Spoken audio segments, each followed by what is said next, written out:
Hey guys, how's it going? Welcome to another video. It's that time of the year again. RLCS is starting this weekend for Europe, America, and I also believe Oceania as well. But I'm only going to really be talking about Europe and America in this video. So if you're more familiar with the Australian League, or rather the Oceanic portion of RLCS than I am, then yeah, feel free to correct me in the comments if you think I've provided you with some incorrect information here. But this is the fantasy league for RLCS. Some of you'll remember we did this last year where I made my own league and you guys were able to join, or at least some of you were. I'm going to get, I think, the league that I'm making expanded to the maximum amount of teams, and that's 250. So the first 250 people to click or to apply for my league, and I'll show you how to do that in this video. I'm just going to accept you all. I'm just going to click accept on the first 250 people. So you need to be fast, and it's going to fill up very quickly. So if you didn't catch this video early on, you're probably too late, and I'm sorry about that. But don't worry about it. I'd still encourage you to make your own fantasy team, because you can still see how well people are doing in my league, and you can see how well your team is doing. You don't need to be in a league to get your fantasy points. I'll explain that in as much or as accurately as I can as well. But this is my Johnny Boy YouTube account. I've made the league with my just Johnny Boy Rocket League.com account. But this is a URL you want to go to. You want to go to fantasy.rocket-league.com, and then you want to make an account here. And then when you go to this page, this is what you're going to see. This is my my account that I made just to show you guys how to do this on YouTube. Or well, to show, this is my Johnny Boy YouTube account, show you guys how to do this. So you click on Pick Team. If you did click on the FAQ, it would take you to a long list of rules here. But yeah, I've read all those so you don't have to. Essentially, what you're presented with is a $10,000 budget, a list of players on the left-hand side of your screen that are, I believe, every single player that will be playing as a starter in the RLCS this season. And this season's going to be a little bit easier than last season. If you guys remember last season, the teams didn't play every week. So I think 1 week Cloud9 weren't playing, another week G2 weren't playing. So if you had a Cloud9 player in your team, you'd have to sub them out that week that they're not playing. But this year, for Europe and America at least, which is the only two regions I'll be using players from, because it's the only two regions I watch, so it's the most interesting for me. I don't need to worry about subbing players in and out, because they won't actually have a game to get points from. They all, as you can see, every team in the schedule, which is completely released on the Wikipedia.net for Rocket League, you can see every team plays every week. So don't worry about that when you're putting together your team. What you would want to do, though, is look at what matchups teams have. So you might look, okay, week 1, Cloud9 are playing Rogue, so I think they're going to beat Rogue. I think they're going to get lots of points there. Maybe in the last week, week 5, Cloud9 versus NRG, that'll be a tougher matchup. Maybe you still put your money on Cloud9. I'm just, using this as an example. If you think one team's going to do badly 1 week, then maybe you want to sub out those players, and that's where you have to be careful, because you can only make 2 substitutions per week. So if you pick a whole bunch of players from teams that you don't think are going to do well in all of their matchups, you're going to struggle, because there's going to be too many. You're going to want to make too many substitutions. You're like, uh-oh, that player's got a tough matchup, this player's got a tough matchup, and I can't sub them all out. So you've got to pick 7 players. 6 of those players will be contributing points to your team. There's one at the bottom here who's going to be the substitute. And if you're not planning, well, if you accidentally field a bunch of players who didn't have a game, let's say that PSG in Europe, in their first week, they don't have Chaussette playing for whatever reason, because he's just sick or something, then you'd want to sub out Chaussette, because he's not going to be a starter, so you wouldn't want to play him. If you forget to do that, however, and Chaussette is in your starting lineup, and then you have a bench player down here who did play, it'll automatically give you the points for the bench player instead of Chaussette, but that's kind of something you don't really want to be relying on. So I usually just look for the cheapest player on the list and pick one of them for my bench. So Zane, Jackie, and Vive are the 2 cheapest. I think Vive, for one of the Australian teams. So we'll just pick him. He's going to be our bench player just because he's the cheapest player, and we want to have as much money as possible for our 6 starters who are actually going to be getting points. I'll talk about who to pick or what picks you want to kind of be aiming for in a second, or at least I think. But yeah, first thing you'll notice is our budget is now 8,900, and if you divide 8,900 by 6, you get less than 1,500. So our average cost for our players is going to have to be less than 1,500. And let's look at the list here. 1,500 happens right above the, most of the players cost 1,500 or lower. But your JNaps, your Garretts, Cox, Drippe, who's the highest scoring player for most AE for most seasons. Lethamyr, another very high scoring player, despite the fact that his team didn't do well. K-Dop, the EU MVP several times. Scrubkilla, a new player for Vitality. If you do pick one of those players, you're going to have to take a huge hit, because remember I said it's below 1,500 average. So if we pick JNaps, we are now $313. We need to go lower on probably 2 players. We need to grab a couple of 1,300s or 1,200s to make up for that. So bear that in mind. With that being said, the players that you want to, I think, go for or try and build your team around are players that you think are going to do well every week, be consistent, and going to get a good overall score at the end of the season. Unless you're one of those players who loves, or people who loves to make 2 substitutions every week. I'm not, because I always forget. So I like to pick consistent players. And as I was scrolling around, I did notice Justin is really, really, I think, a great value for money pick, because he's not just one of the players who gets the most points, or gets a really, really high points total on average, but he's really, really good at getting assists as well. So I think Justin's is a steal at 1450. This is a really good price for Justin. I thought he would be more expensive than this compared to his teammate Garrett, who's 1800. And I think you're really getting about the same fantasy points from both of them, most likely.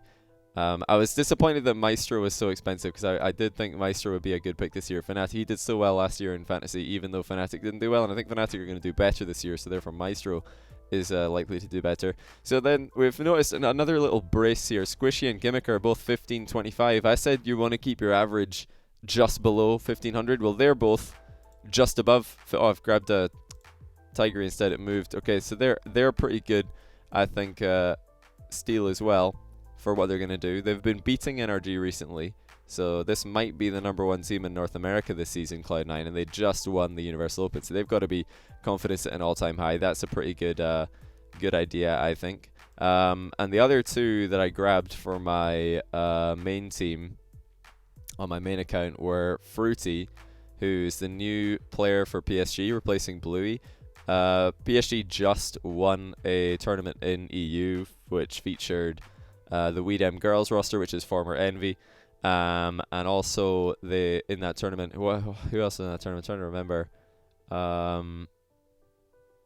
Team Dignitas were in that tournament as well, but they lost, and Fnatic beat Team Dignitas. So a lot of teams beating each other, and PSG were able to come out on top. So it's looking good for PSG, and this is, a really, really low score for Fruity to come in. I think he's a very, very solid player. I've seen him getting really, really good scores and just being a really consistent player in many, many lobbies with different high-rated players. So I've been impressed with him. I think he's a good player coming in.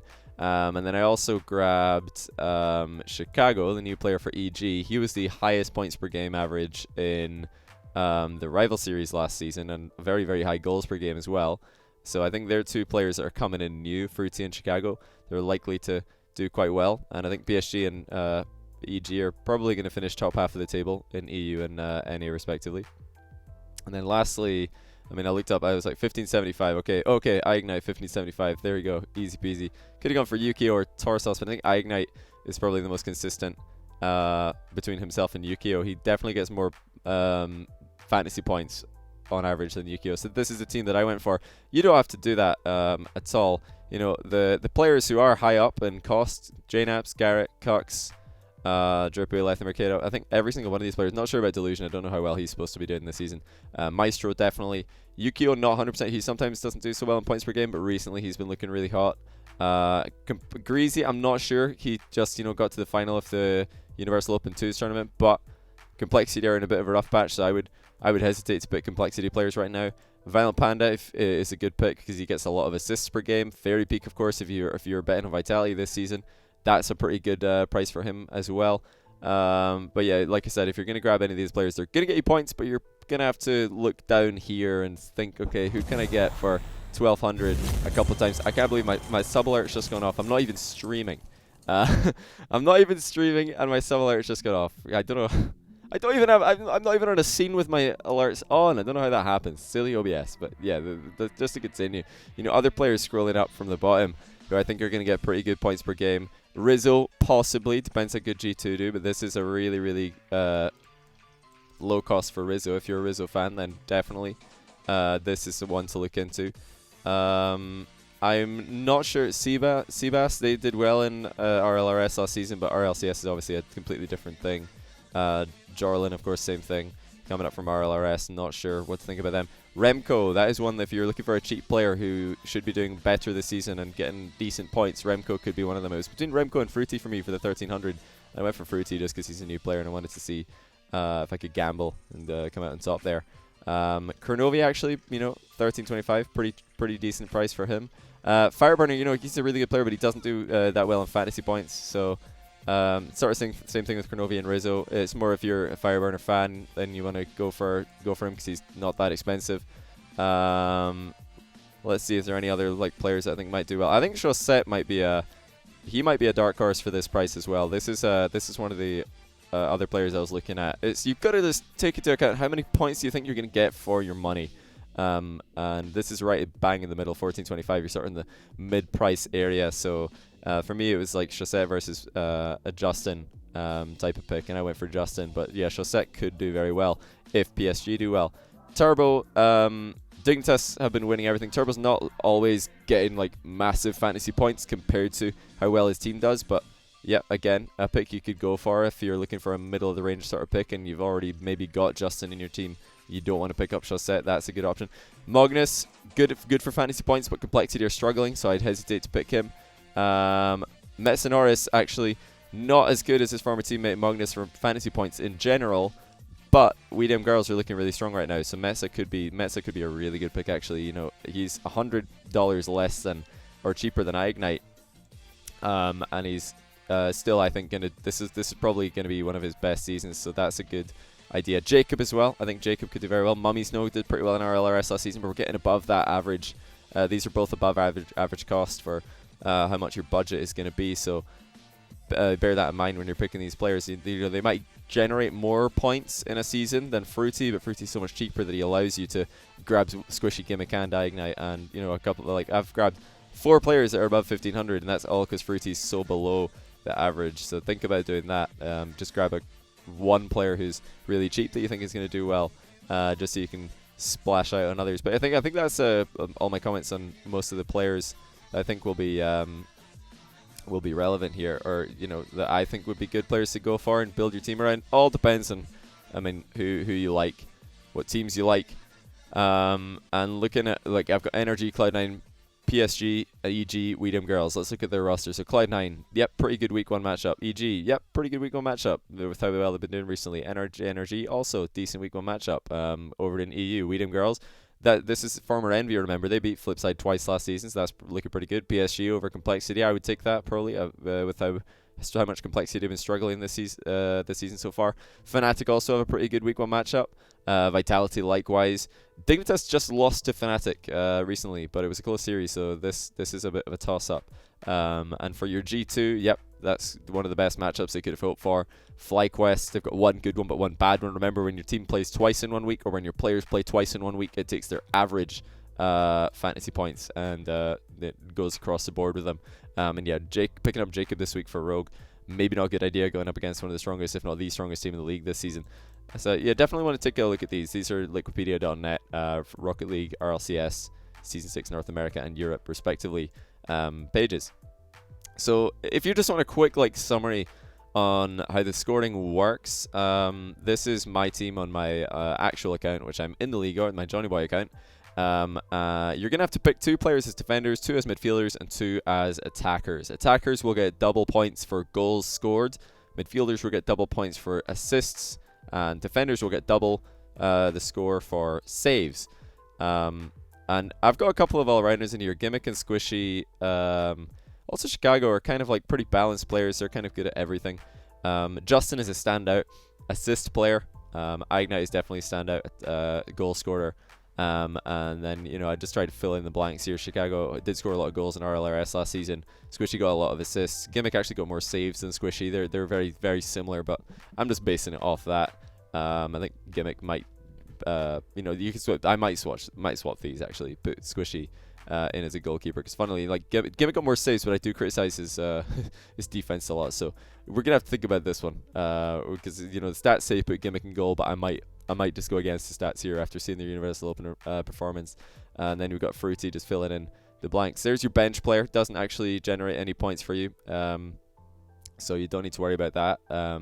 If you actually want to sub in 3 players in week 2, then yeah, you'll have to have one of them on the bench for week 1, because you can only make 2 transfers every single week.